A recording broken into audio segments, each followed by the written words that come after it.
nuestra predicación de hoy, yendo al Señor en oración. Inclinemos nuestros rostros, hermanos. Padre bueno, Padre santo, toda gloria, toda honra, Señor, sea para ti en esta mañana. Señor, venimos como ovejas tuyas, como hijos tuyos, como tu creación, Padre, a adorarte y bendecir tu nombre, Padre. Señor, reconocemos tu señorío y nuestra dependencia total de ti. Perdónanos, Padre, porque muchas veces nos creemos suficientes, nos creemos autónomos, Señor. Pensamos que podemos hacer cosas por nosotros mismos, pero se nos olvida que tú eres el que nos sostienes. Señor, perdona nuestros pecados en esta mañana. Perdona nuestras ofensas. Perdona nuestra falta de humildad. Perdona nuestra apatía hacia tus cosas. Perdona nuestra falta de amor hacia nuestro prójimo. Perdona nuestra rebeldía, Señor. Perdona nuestra falta de interés hacia tu palabra y hacia una comunión santa contigo. Señor, en esta mañana te rogamos que tu Espíritu Santo nos pueda guiar por medio de tu palabra a la verdad, a la luz de tu entendimiento, y que el Evangelio, ese santo Evangelio dado por nuestro Señor Jesucristo, sea más claro, sea reforzado en nuestra vida, en nuestros corazones. Gracias por las visitas en esta mañana también. Señor, te pedimos misericordia y que te apiades también de ellos, así como te apiadaste de nosotros.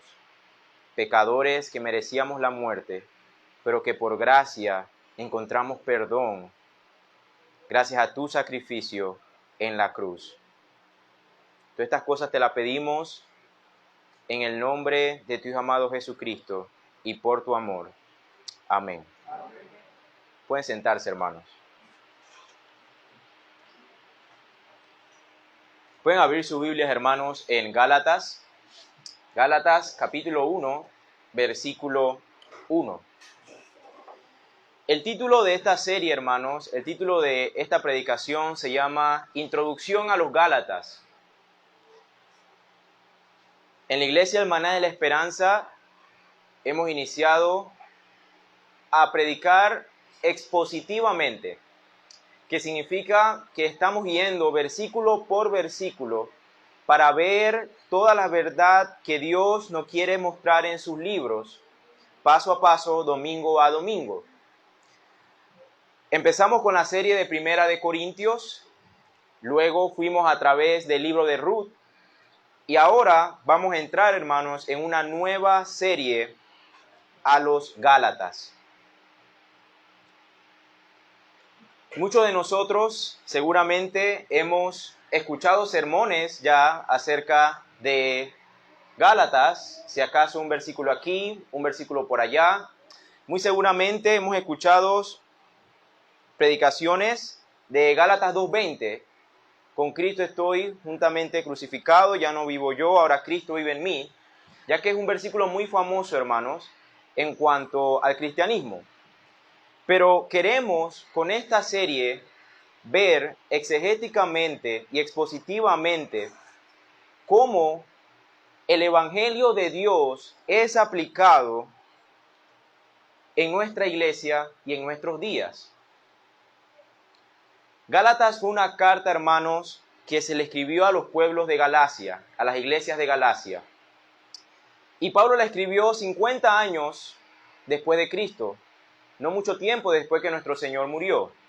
Pero es sorprendente, hermanos, cómo esta carta, cómo las verdades que encontramos aquí del Evangelio, la podemos aplicar hoy en día a nuestras iglesias, hermanos, a nuestras ciudades y a nuestras comunidades. Esta es una carta contemporánea, porque no pasa de moda, hermanos. La palabra de Dios no pasa de moda. Se escribió a pueblos e iglesias específicas en aquellos tiempos, pero ciertamente son útiles para la iglesia hoy en día. Y antes de entrar, hermano, en el contexto y en la introducción acerca de esta carta, para ver el contexto histórico, quiero que escuchen lo que hombres de Dios han dicho acerca de esta carta a los Gálatas. El gran reformador alemán Martín Lutero dijo acerca de esta carta a los Gálatas: la carta a los Gálatas es mi epístola. Estoy unido a ella en matrimonio. Por decirlo de alguna manera, Gálatas es mi Catalina. Así se llamaba su esposa. Para el reformador era una carta de suma importancia y que le tenía mucho cariño. El pastor John MacArthur dice acerca de esta carta: la carta a los Gálatas ha sido llamada la carta magna de la libertad espiritual, el grito de guerra de la Reforma protestante y la declaración de independencia del cristianismo. El profesor Merrill Tenney dice: el cristianismo habría sido una secta judía más, y el pensamiento del mundo occidental pagano del todo, de no haberse escrito la epístola. Gálatas incorpora el germen de la enseñanza sobre la libertad cristiana que separó al cristianismo del judaísmo y lo lanzó en una carrera de conquista misionera. Y para terminar, el pastor Timothy Keller dice acerca de este libro lo siguiente: el libro de Gálatas es dinamita. Es una explosión de gozo y libertad que nos hace disfrutar de un profundo sentido de vida, seguridad y satisfacción. La vida de bendición a la que Dios llama a su pueblo. Y oro, hermanos, que este libro pueda ser también dinamita en la iglesia del Maná de la Esperanza.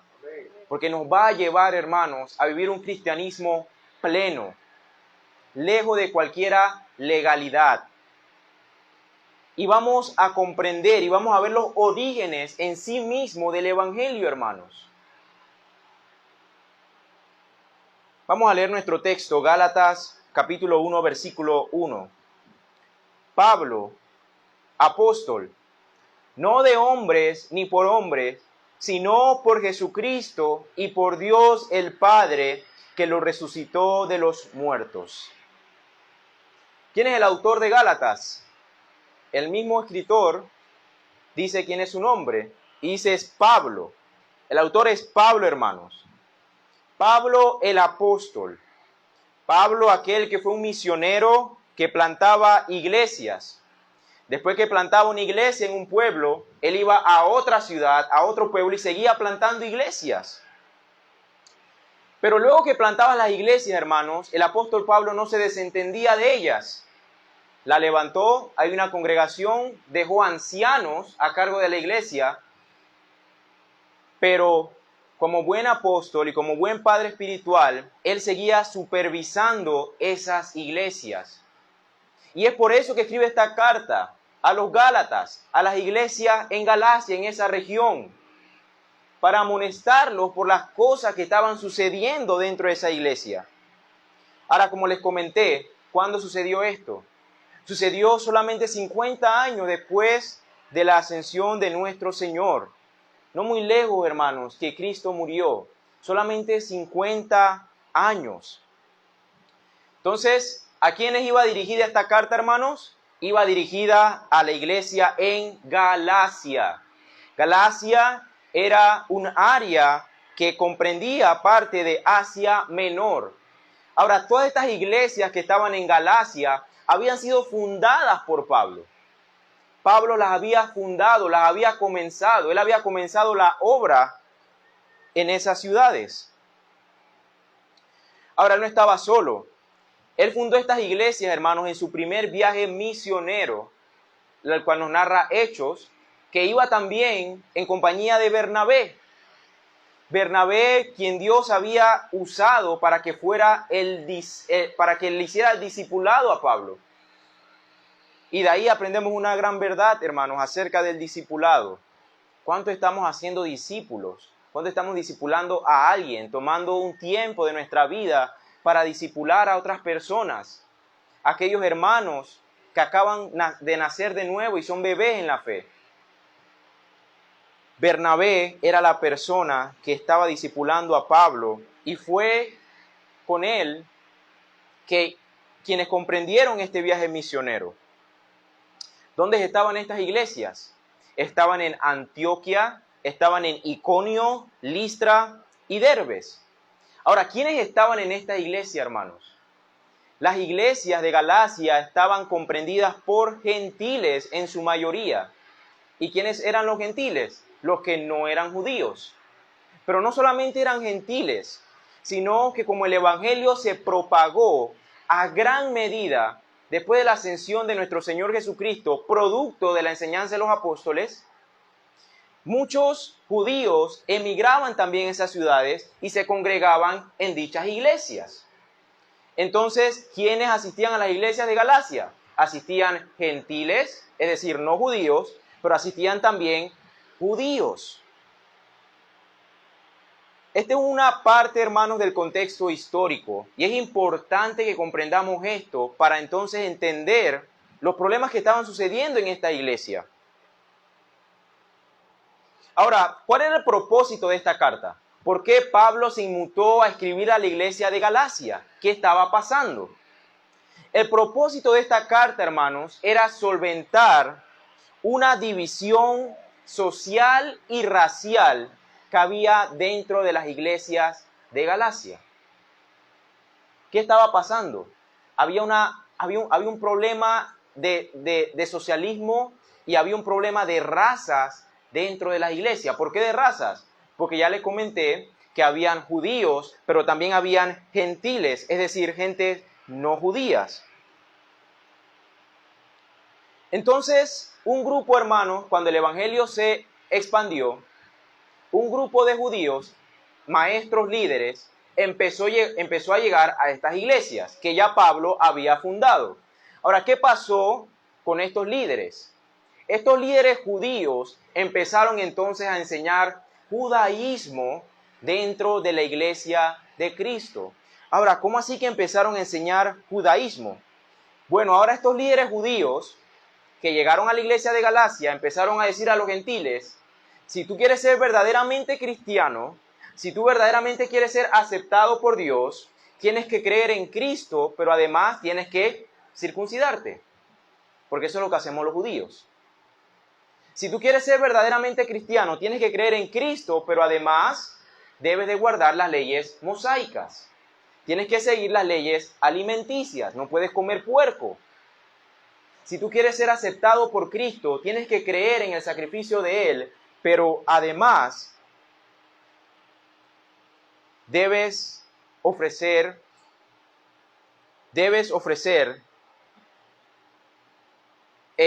tu circuncisión a Dios. Entonces, estos maestros judíos estaban trastornando el evangelio, hermanos, porque estaban enseñando cosas que Cristo no había enseñado. Yo he hablado con muchos compañeros, conocidos y amigos también, que me han dicho: mira, estamos en el evangelio, estamos en la iglesia, estamos en el cristianismo, pero siento que el Señor me ha llamado solamente a lidiar con los asiáticos en este país, con los chinos en este país.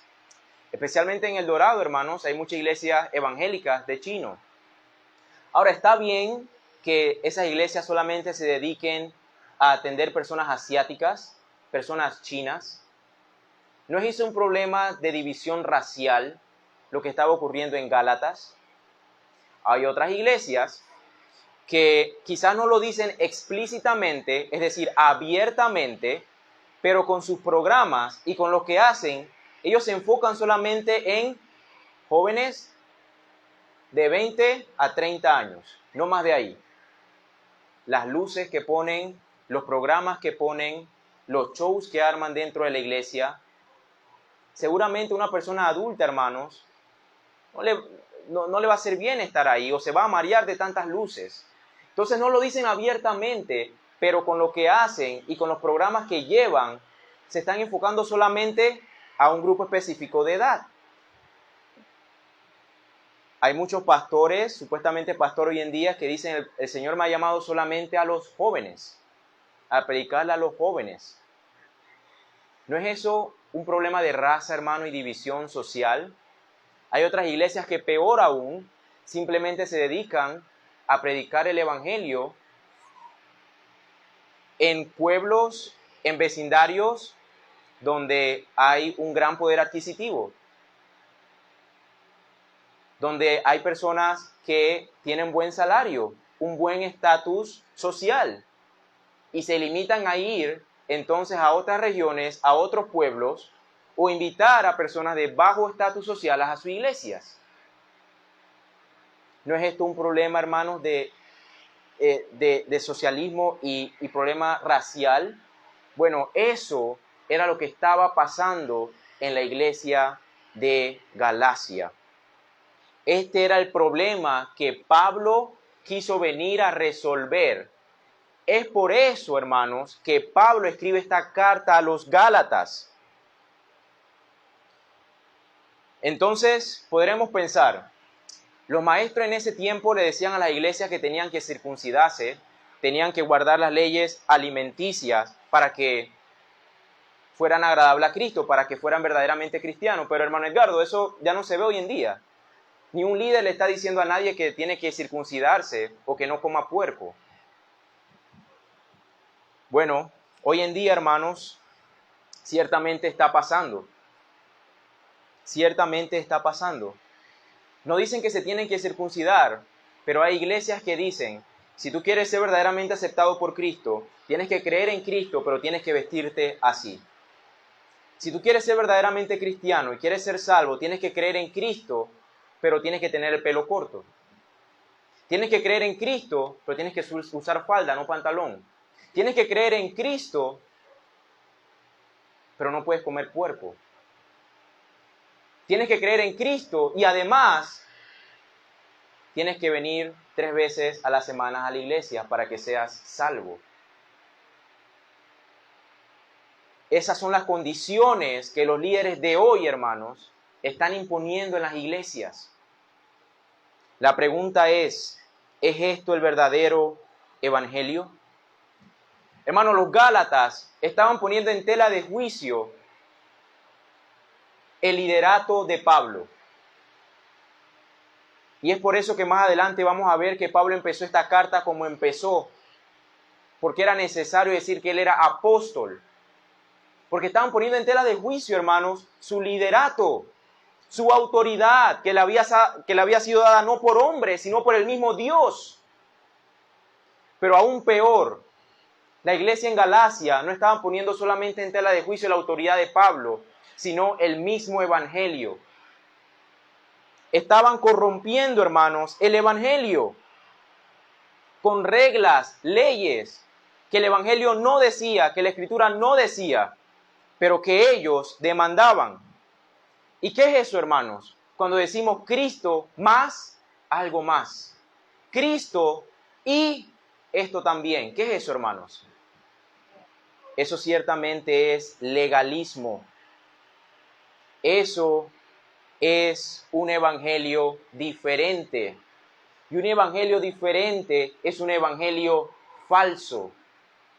Es un evangelio falso, hermanos. Un evangelio que impone algo más aparte de Cristo es herejía, hermanos. Es mentira, es engaño que te va a llevar a la destrucción. ¿Sabemos nosotros lo que es el verdadero evangelio? Hermanos, cuando Pablo escribe esta carta, Pablo los está confrontando, como decimos en Panamá, sin pepita en la lengua. Pablo les escribe directamente lo que estaban haciendo mal. Él confronta el error, hermanos, sin temor. Y la pregunta es, ¿estamos nosotros confrontando el error? ¿O nosotros pensamos, no, hermano, es que si le digo algo, imagínese, hermano, me va a poner una cara, me va a quitar el habla? No, hermano, yo no quiero incomodar a este hermano, a este familiar, a decirle la verdad. Yo sé que está mal, pero por ahí alguien más se lo dirá. No, hermano, mire la hora que es. 10 de la mañana, yo no estoy para que me amarren rostro, hermano, a esta hora. Hermanos, yo primeramente me tuve que arrepentir al estudiar Gálatas. Porque muchas veces yo pensaba así, hermanos. Y está mal. Debemos arrepentirnos. Hermanos, a cada rato, porque lastimosamente el Evangelio hoy en día, hermanos, lo alteran. Dicen cosas disparates que no están en la Biblia, hermanos. Personas llamadas evangélicas, cristianas, están poniendo a Cristo y algo más. Y a cada rato lo escuchamos. Personas que amamos, personas que están alrededor de nosotros. Escuchamos disparates y nos quedamos silenciados. No decimos nada. ¿Qué estamos haciendo, hermanos? Debemos arrepentirnos de nuestro silencio, porque con nuestro silencio estamos demostrando falta de amor. No amamos a esas personas, porque si las amamos, tratamos de sacarla del engaño. Tratamos de exponerle el evangelio fiel, el evangelio que predicó nuestro Señor Jesucristo, que predicó Pablo. Pero muchas veces hemos desistido, no decimos nada. Nosotros mismos nos hacemos sentir bien. Yo sigo orando por ella, pero nunca los confrontamos, nunca los llamamos a conversar, a hablar. Oye, ¿por qué tú crees esto? Pero mira lo que es el evangelio. Simplemente para evitar una mala tarde, una mala hora, una mala cara o el descontento. Pero Pablo no estaba preocupado por eso, hermanos. Pablo sabía que él tenía un compromiso, no con hombre, sino con Dios. Tenemos que recordar que nuestro compromiso es con Dios. Si esas personas mueren, hermanos, el día de mañana, su sangre va a hablar en contra de nosotros. ¿Qué diremos cuando estemos ante Dios y nos pregunte, ¿por qué no les pusiste el verdadero evangelio de la gracia y el perdón? No, porque no quería molestarlo. ¿Va a ser esa nuestra respuesta a Dios, hermanos?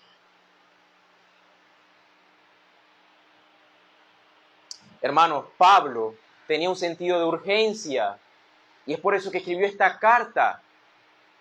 Si hubiera existido el celular, seguramente los hubiera llamado el segundo mismo que se estaba enterando de todas estas cosas. Él tenía un sentido de urgencia porque sabía que si esas personas seguían en ese engaño, iban a morir espiritualmente. ¿Tenemos nosotros ese sentido de urgencia, hermanos? No podemos dormir muchas noches pensando en aquellos familiares que no conocen a Cristo. O dormimos como bebé porque no nos importa, hermanos.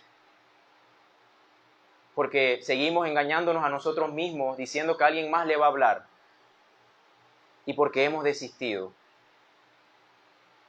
Estamos mostrando ese sentido de urgencia. Estamos yendo a las calles a predicar. Estamos predicándole a nuestros hermanos, nuestro cónyuge, que no conocen a Cristo. Si tuviéramos ese sentido de urgencia, hermanos, la situación hubiera sido diferente, pero no lo tenemos y debemos arrepentirnos por eso, hermanos. Pablo sí lo tenía. Es por eso que escribió la epístola a los Gálatas, a los Filipenses, a los Corintios, porque él tenía ese sentido de urgencia. Él quería que las personas salieran del engaño y vieran el verdadero evangelio, que es Cristo. Entonces ya hemos visto, hermano, el contexto histórico de esta carta, a quién va dirigida la iglesia de Galacia y lo que estaba pasando, un problema social y racial. Pero ¿cuál es el tema principal de esta carta, hermanos? ¿Cuál es el tema principal de la carta a los Gálatas? El tema principal es la justificación, es solamente por fe. ¿Qué es justificación? Bueno, hemos estudiado mucho, hermanos, esta doctrina como iglesia juntos. Le estudiamos por primera vez el libro que se llamó Las 5 Solas. ¿Quién se acuerda? Estudiamos con las 5 solas. Hemos reforzado la justificación con nuestro estudio de la confesión de fe también los domingos. Hemos repasado esta doctrina con el catecismo de Heidelberg que estudiamos los miércoles. Y nos seguiremos maravillando toda nuestra vida como cristiano, hermanos, de esta doctrina bíblica. Porque esta es la doctrina que trae gozo al cristiano, que nos trae libertad. Como una persona pecadora puede ser encontrado justo ante un Dios santo, ante un Dios que demanda santidad? ¿Cómo pecadores como nosotros, merecedores de muerte, podemos ser santos y justos ante Dios? Gálatas responde: solamente por la fe. ¿Por la fe en quién, hermanos? ¿En nosotros mismos? ¿En nuestras buenas obras? Solamente por la fe en el sacrificio de Cristo. Y solamente por eso. No por Cristo y algo más. Solamente por Cristo. Y esta es la esencia, hermanos, del Evangelio. Hermanos, si hacemos un intercambio, usted me da un billete de $1 y yo le doy un billete de 100, usted no se va a poner bravo, hermanos. Tremendo intercambio.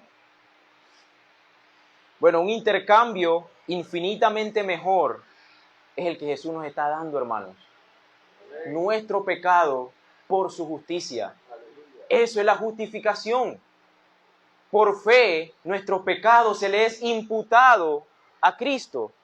Y por fe, su justicia, que vivió totalmente sin pecado, se nos es imputada ahora a nosotros. Solamente por creer en el sacrificio en la cruz. ¿Qué intercambio, hermanos? Hermanos, Pablo le estaba diciendo a los Gálatas que la única manera de ser salvo era solamente por fe en Cristo, no por obras. Cree en Cristo, pero córtate el pelo. Cree en Cristo, pero usa pantalones, no falda. Usa falda, no pantalones. Cree en Cristo, pero tienes que usar corbata para ser salvo. Cree en Cristo, pero no puedes comer nada de esto, sino es aquello. No, hermanos, eso no es el Evangelio. El Evangelio y la manera en que podemos ser salvos solamente es por la fe en Cristo y nada más. Hermanos, en esta carta vamos a tocar el origen, la esencia del Evangelio. Ahora, el pastor Timothy Keller, hermanos, dice que muchas veces los cristianos pensamos que el Evangelio solamente es el A, B y C del cristianismo. Y no nos damos cuenta que el Evangelio es de la A a la Z. ¿Qué es eso? Bueno, que muchos cristianos piensan que porque yo voy los domingos y los miércoles, porque yo me aprendo 3 himnos y porque voy con corbata los domingos a la iglesia, soy salvo, hermanos. ¿Es eso el Evangelio? No, hermanos. El Evangelio es toda nuestra vida. Tenemos que aplicar el Evangelio en cada área de nuestra vida. No solamente los domingos, hermanos. ¿Cómo estás aplicando el Evangelio en tu trabajo? ¿Cómo estás aplicando el Evangelio con tus vecinos? En tu comunidad, con tu familia, con tus hermanos. ¿Cómo estás aplicando el Evangelio en tus finanzas? En tu rol como padre, en tu rol como madre, como hermanita, como hermano. ¿Cómo lo estás aplicando? Mucha gente, hermanos, cuando predican el Evangelio en las iglesias, ¿sabes lo que piensa la gente, hermanos? Ah, qué bueno, eso lo necesitaba escuchar mi cuñado. Ay, qué bueno que están predicando del Evangelio, porque eso es bueno para mi visita que traje hoy. No, hermanos, el Evangelio era bueno para Pablo y era bueno para la iglesia de Galacia. El Evangelio es bueno para el pastor y es bueno para nosotros. El Evangelio siempre va a ser bueno para usted y para mí. Siempre va a ser bueno y necesario, hermanos.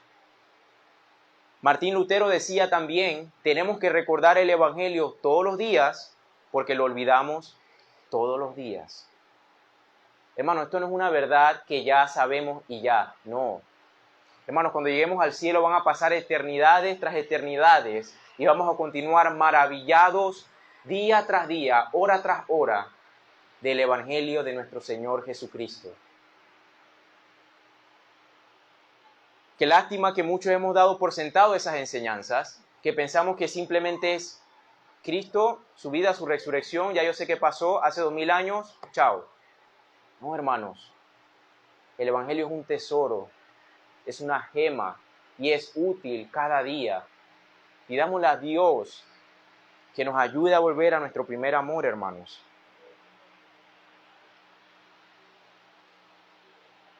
Como cuarto punto, hermanos, ya hemos visto nuestro primer punto que fue el contexto histórico de esta carta. Ya vimos como segundo punto el propósito, que era resolver el problema social y racial. Como tercer punto ya vimos el tema principal, que es la justificación por la fe. Y como cuarto punto, hermanos, quiero llevarlos a ver tres verdades que vamos a encontrar en el versículo 1 de Gálatas capítulo 1. Gálatas capítulo 1, Pablo comienza: Pablo, apóstol, no de hombres ni por hombres, sino por Jesucristo. Vamos a ver tres verdades. ¿Cuál es la primera verdad? La primera verdad es que Pablo era apóstol. Hermanos, él dice no de hombres ni por hombres. Lo que Pablo está diciendo es, yo le estoy escribiendo no porque yo mismo me autodominé apóstol, no porque yo me creo líder, no porque me pareció que era lo mejor por hacerles.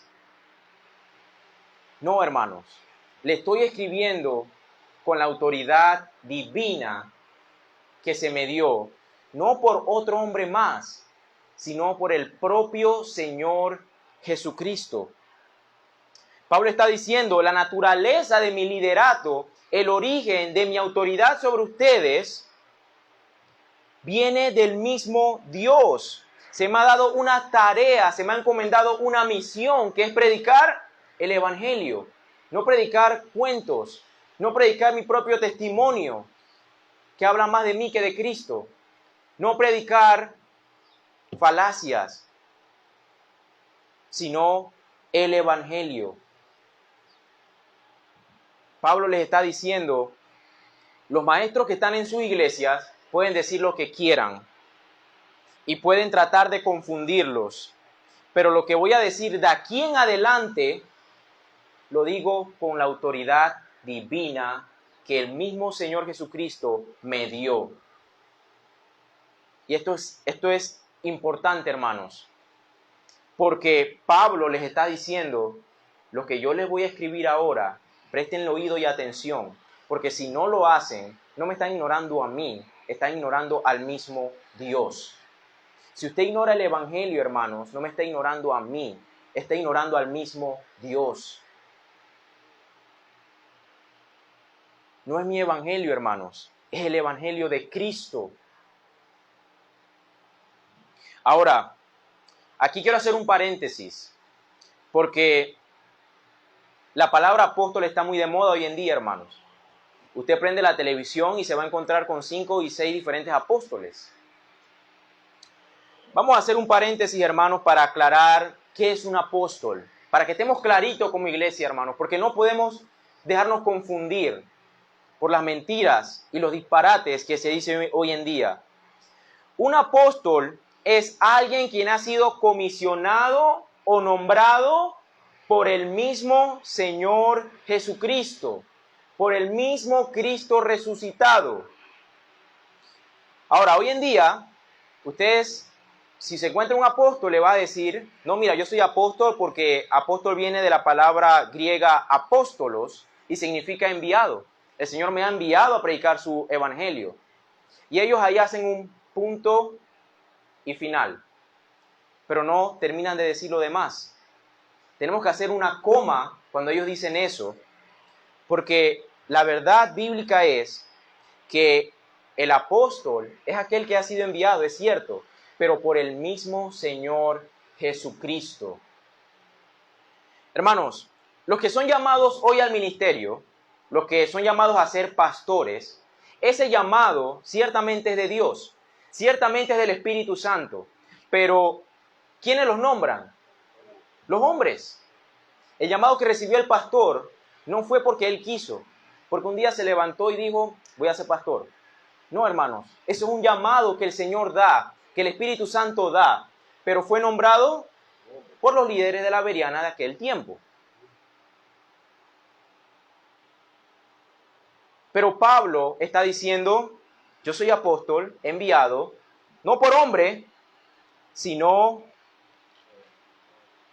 por Jesucristo. Él está diciendo algo más. A mí no me nombró, no me comisionó ningún hombre, ningún líder, no fue Bernabé, sino fue el mismo Señor Jesucristo. ¿Cuándo fue eso? Camino a Damasco. El mismo Cristo resucitado lo había encomendado.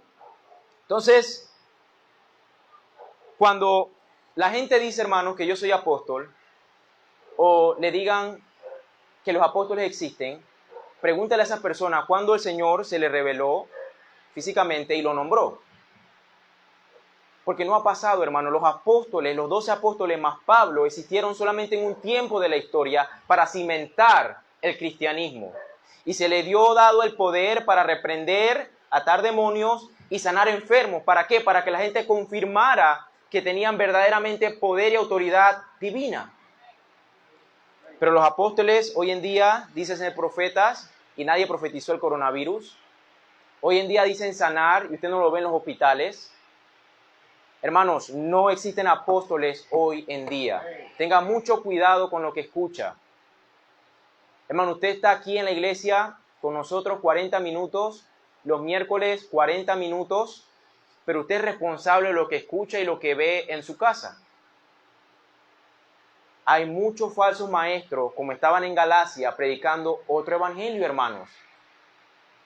Y a nivel nacional también, hermanos, a nivel nacional también, en televisiones. Entonces, ese simplemente, hermano, era un paréntesis para estar claritos con la palabra apóstol. Entonces, lo primero que aprendemos de este versículo es que Pablo era apóstol nombrado por el mismo Jesucristo, el mismo Dios. Y lo segundo que vamos a ver de este versículo es que Pablo dice, no por hombres ni por no de hombres ni por hombres, sino por Jesucristo y por Dios el Padre. Hermanos, Cristo y el Padre son la misma esencia. Ellos tienen los mismos atributos, tienen la misma autoridad.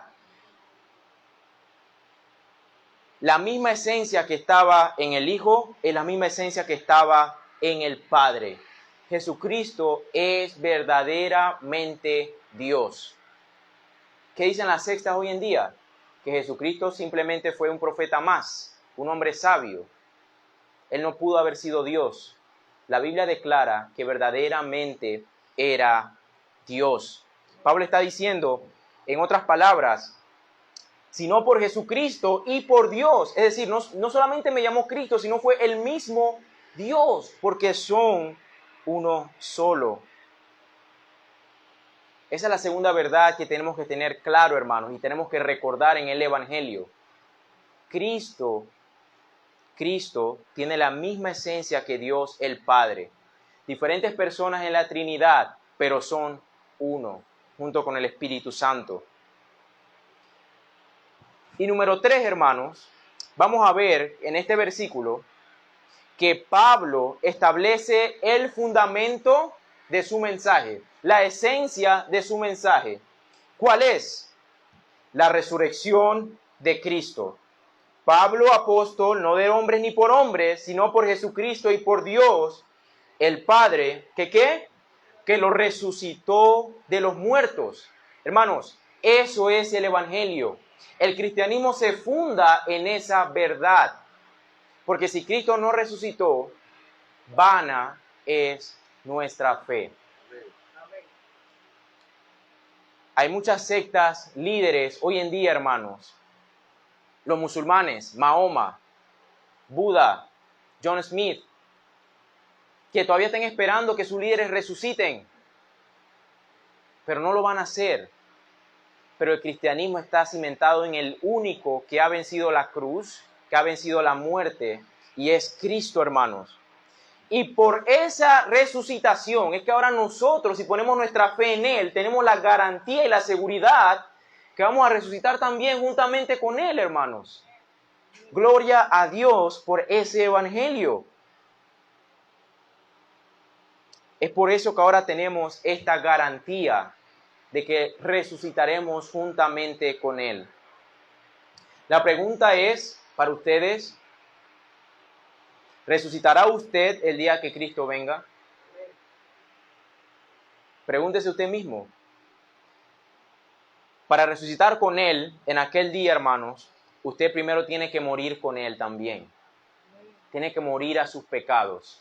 Tiene que ir al Señor en arrepentimiento.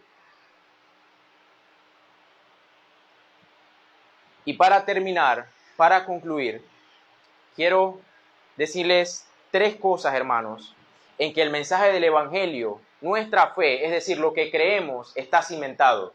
Es la piedra sólida donde empezamos entonces a edificar. Y número 1 es que el mensaje del Evangelio que hemos recibido y que predicamos no se nos dio por hombre, hermanos, sino que es un mensaje divino. Es un mensaje divino y es lo que Pablo está diciendo aquí. El mensaje que yo le estoy diciendo no salió de mí, no fue dado por hombre, sino por el mismo Señor Jesucristo, quien es Dios. Eso es número 1. Y recuerde eso, hermanos, el Evangelio es un mensaje divino. Es por eso que tiene poder para transformar vidas. Número 2, el Evangelio no viene por manos de hombres. El libro de Mormón lo escribió un hombre. Los libros apócrifos lo escribieron hombres. La Biblia lo escribieron hombres. Pero estos hombres fueron inspirados por el Espíritu Santo. Es por eso que este libro se escribió en un periodo más o menos de 1500 años y no se contradice ningún libro con otro. Ningún autor se contradice. No hay errores ni nos lleva al error. Al contrario, nos muestra luz y nos da sabiduría para cómo vivir plenamente en esta vida, hermanos. Es el único libro que nos dice: Cristo murió por tus pecados. Arrepiéntete y cree en su sacrificio. Ese es el Evangelio, nada más. Hermanos, y número 3, nuestra fe está cimentada en el Evangelio de la gracia y la justificación por fe solamente. Usted y yo solamente somos salvos por medio de la fe en Cristo por gracia. Efesios 2:8, porque por gracia somos salvos por medio de la fe, y esto no de nosotros, sino es don de Dios. Usted no es salvo porque usted era un poquito más bueno que los demás. Usted no es salvo porque usted era más inteligente que sus vecinos. Usted ha sido salvo por pura gracia, es decir, un regalo no merecido. Esto es el Evangelio, hermanos. Un regalo que se nos fue dado por pura misericordia, por pura benevolencia del mismo Dios. Hermanos, no le agreguemos nada más al Evangelio. El Evangelio es Cristo crucificado y somos salvos solamente por la fe en Cristo. No por nada más, no por cómo nos vistamos, no por cómo nos peinemos, no por si llevamos corbata o no, no por si comemos puerco o no, no por si asistimos a la iglesia o no. Somos salvos solamente por la fe en Cristo. Hermanos, agregarle algo a Cristo, por bueno que parezca, no es nada más que deshacer lo que Él ha hecho en la cruz. Y usted no quiere llamar en vano ese sacrificio, porque ese sacrificio fue hecho por el mismo Dios, todopoderoso, omnipotente, omnisciente. Ciertamente queremos honrar ese sacrificio con nuestras vidas, viviendo vidas santas, agradables, fuera del mundo, para Él. Pongámonos de pie, hermanos. Padre nuestro, gracias, Señor, por tu palabra. Gracias, Señor, por ese evangelio que tú nos has dado por medio de nuestro Señor Jesucristo. Gracias, Padre, porque te plació escogernos desde antes de la fundación del mundo para que pusiéramos nuestra fe en ti. Aquel que murió por pecadores como nosotros. Gracias por ese intercambio glorioso, ese intercambio de valor infinito, donde tú tomas nuestros pecados y tú nos das nuestra justicia. Es por eso que ahora, Señor, tú comprendes nuestras necesidades. Es por eso que ahora tú comprendes nuestras luchas y nuestras tentaciones. Pero sabemos que tú resucitaste, que estás sentado a la diestra del Padre y que intercedes cada día por nosotros. Oh Señor, gracias por ese evangelio. Te rogamos